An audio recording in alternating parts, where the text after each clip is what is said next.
From Interfaith Alliance, this is State of Belief Radio. I'm your host, Reverend Welton Gaddy. The Reverend Dr. Amos Brown is president of the San Francisco NAACP. He's also senior pastor of San Francisco's Third Baptist Church. I can tell you, Amos Brown is a legend in the civil rights movement, and he's one of the 64 members of the NAACP National Board that voted overwhelmingly to come out in support of marriage equality last week. Amos, you're no stranger to State of Belief Radio. Welcome back. Well, thank you for another opportunity to share with your audience, Dr. Gaddy. I want to be careful and respect the confidentiality involved with the board's deliberative process, but at the end of the day, the New York Times has reported that there were only a couple of no votes on the 64-member board. That suggests to me that maybe this was not as contentious a decision as some people have expected. Is that a safe assumption? I think it was not contentious because we approached it in a civil, respectful, objective, and loving manner.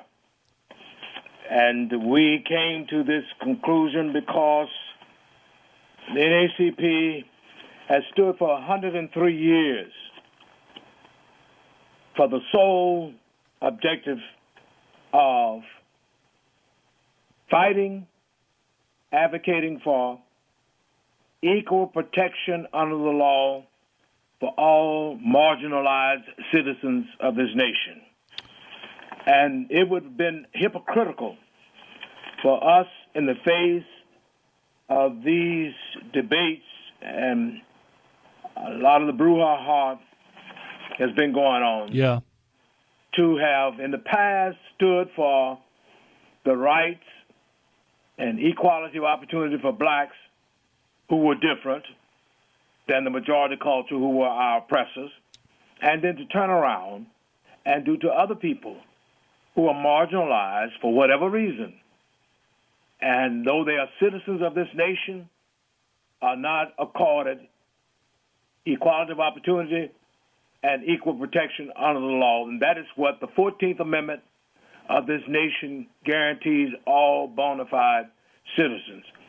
We made it also, secondly, very clear that we respected those who, for religious beliefs, do not affirm marriage equality. Mm-hmm. That's what makes us America. We are a diverse nation. We are not monolithic. We are not a theocracy. We are a democracy. And in a democracy, everyone is to be given opportunity to be respected, to be enfranchised, and the only instance is when someone is a felon and breaks the law, does violence, injury to other people or property belonging to others. Amos, did you all feel some pressure because of President Obama's announcement of his support for marriage equality, or was this coming anyway? No, it was coming, and I was one of the persons who for years have pushed for us to face this matter. Yeah. And it's not because of the president. It was the right thing to do. Yes.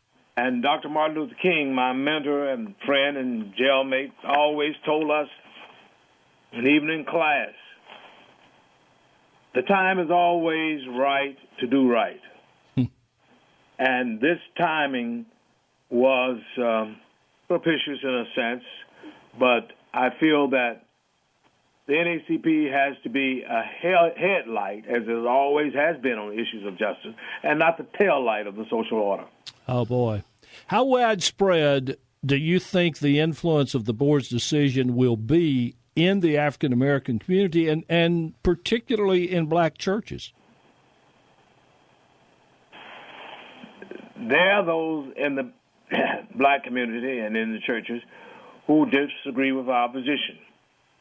But we cannot afford to be an organization that feels the pulse tests the waters. We got to do what is right. That's why Thurgood Marshall, Robert Carter, and Oliver Hill, and Dr. Nabreth at Howard University all stood up and went against the tide and argued so persuasively before the Supreme Court on the inherent inequalities and insult that was perpetrated against black children because they were different in the segregating the schools. And they got that great decision, May 17, 1954, under that clause of our Constitution, equal protection under the law. So that if there are those who differ with us, they just have to differ, and we will respect them. But I believe that God will bring up for us friends and supporters Amos, to replace those who maybe for whatever reason will fall by the way because of this decision. Amos, you know, as do I, that there are faith leaders today all across our country who try to drive a wedge between the civil rights movement and the push for LGBT equality today, and they lean on Scripture. They say that's what makes the difference. Now, you and I both are old enough to know and remember how opponents of racial equality routinely referred to the Bible in defending racist policies. How do you talk about that, Dr. Gaddy? We must remember that people have historically used holy books and used our Bible to buttress and support their personal, narrow positions. I mean, for example, for the longest, people have kept women out of the pulpit and still do today by taking out of context the words of Paul, that a woman is not to speak, she's not to teach, and all of that. But if we were to do that today, particularly in the African-American community, there wouldn't be anybody in the church. 60 to 70% of the membership in many of these churches is women. And then we know also that even in the Old Testament, there are things that are said that we don't take literally. It is said in the book of Deuteronomy, if your child disobeys you, kill him or her. Very explicitly stated there. Now, common sense will cause all of us to realize that you would not kill your child because the child did not take out the garbage, did not take out the trash. So that we must be careful about how we use the Bible and take things out of context, as someone said, to make it a pretext for whatever our mess is. But we must, as Christians particularly, interpret the Bible against the backdrop of a Christological theology. That is Christ being the center, the example. And I think many people must realize that even though Jesus did, out of his faith tradition, say that the man, should forsake his father and mother and cleave to his wife and all that. But the other thing that people need to look at in context, that is interesting, should be interesting for all of us. Jesus did not say anything about gays, did not say anything negative about people who had different social orientation. And if Jesus did not, I wonder why are we engaged in what I consider to be fear tactics to maintain control over people. And a lot of that is an effort to maintain control, to politicize this issue. And as you indicated earlier, this is used as a wedge issue because many politicians know that African Americans are the most religious group in the world, according to Gallup's book, The People's Religion. And that religion was basically interpreted, defined, and designed by slave masters. It should also be instructive for all of us that if we were all that much of Bible believers and following our tenets as a nation with liberty and justice for all, we would not have kept slavery going nearly 300 years. We would not kept segregation going in schools for 96 years under that separate but equal clause. We would not be fighting now today to integrate urban schools. We are experiencing more segregation today than we were before the Supreme Court decision of 1954, according to a study that was released recently. Amos, let me interrupt and just ask you, because I agree. How is it going to change? Where do you see peace and harmony in our nation coming from? I think it comes from enlightenment. It comes from teaching people. It comes from exposing our people to individuals who are different. Mm-hmm. Someone said people tend to hate each other because they fear each other. They fear each other because they do not know each other. And they do not know each other because of a lack of communication. We must stop generalizing on people. We must stop saying that all people who are Muslims are terrorists. Well, even when we look at Christianity, we've had people who've done terrorist acts in the name of Christianity. Just think of it.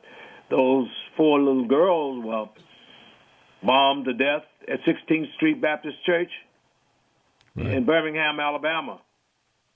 And even the Ku Klux Klan used a Christian symbol, the cross, to burn crosses, to terrorize black people during that awful, painful past when we were lynched, tarred, and feathered, even keep blacks from registering to vote. Yeah. And we have some of that terrorism going on today with these suppression laws that have been enacted by states to keep blacks and other minorities, particularly blacks and Latinos, from voting. And you can look at the history books and discover that there were all kinds of schemes utilized to disenfranchise African Americans. So that I feel that we must educate our people, lay the facts before them, and one piece of information we need to share with the world, that many evangelical fundamentalists have contended that they have got to defend marriage, and if gays and lesbians can get together and all of that, oh, this is going to be a terrible time, and civilization is going to cave in. They fail to realize that gays were around since man has been man and woman has been woman on this planet Earth. Mm. And you can read documents going back into history during the 12th and 13th century in which there were same-sex unions, and there were unions of heterosexual people. Yeah. We must stop romanticizing the past and romanticizing certain groups as having a monopoly on morality. A case in point I want to nail down here is that we claim, I repeat, to be defending marriage. But when we look at the real facts, the statistics, and all your members of your audience can go and Google it on the internet, look at the U.S. Census. The divorce rate in America is the highest, not in California, not in New England, but the divorce rate is the highest in the Bible Belt, where we preach the most, sing the most, shout the most, pray the most, and go to church the most. And I always raise the relevant question. How can you blame gays and lesbians who are being who they are for your own nuclear heterosexual families crumbling? The Reverend Dr. Amos Brown is not only a national board member of the NAACP, heading the organization's San Francisco chapter. Not only is he senior pastor at San Francisco's Third Baptist Church, Reverend Dr. Amos Brown is a man who has one of the best cases of religion I've ever seen or heard. And what makes that true is that your advocacy for love and reconciliation and justice doesn't have any boundaries. What you want for one, you want for all. And Amos, I have to tell you that it was worth getting up this morning, and it's worth this whole show to hear you remember the words of Martin Luther King, which you've embodied in your own life. The time is always right to do right. Thank you for being with us again on State of Belief Radio. Thank you for the opportunity.